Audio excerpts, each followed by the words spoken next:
முன்னாள் அமைச்சர் பொன்முடியுடன் பேசிவிட்டு திரும்பிய திமுக அமைப்பு செயலாளர் RS பாரதி தங்களிடம் வலுவான ஆதாரங்கள் உள்ளதால் உச்சநீதிமன்ற தீர்ப்பில் வெற்றி பெறுவோம் என நம்பிக்கை தெரிவித்துள்ளார்.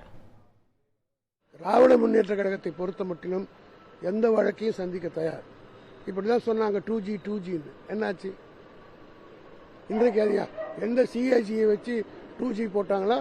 7.5 லட்சம் கோடி அதே சிஜி மோடி மேல சொல்லியிருக்கு. இதெல்லாம் மக்கள் மதிக்கு தெரியாதா?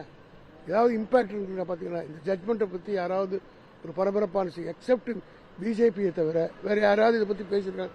யாரும் கண்டுகொள்ளவே இல்லை, வருத்தப்படவும் இல்லை. காரணம் இது is all routine going on in பாலிடிக்ஸ்ன்ற மாதிரி இப்படிப்பட்ட வழக்குகளை கூட மிக மிக கேலி கூத்தான ஒரு நிகழ்ச்சியாக இன்றைய அரசியல் ஏற்படுத்திட்டு பாஜக அரசு தான். காரணம் என்னன்னா, அரசியல் பழிவாங்கும் படலம் என்பது தொடர்ந்து பிஜேபி ஆட்சியில் நடந்து கொண்டிருக்கு. நீதிமன்றத்தை பற்றியோ நீதிபதி பற்றியோ நாங்கள் குறை சொல்லவில்லை. உச்சநீதிமன்றத்தின் மீது எங்களுக்கு நம்பிக்கை இருக்கிறது. இது அருமையான வழக்கு. இந்த வழக்கில் வலுவான எங்களுக்கு ஆதாரம் இருக்கிறது. எங்கே இந்த ஜெயலலிதா குறிப்பிட்டது போல இந்த பட்ஜெட் சொல்லியிருக்காங்களா?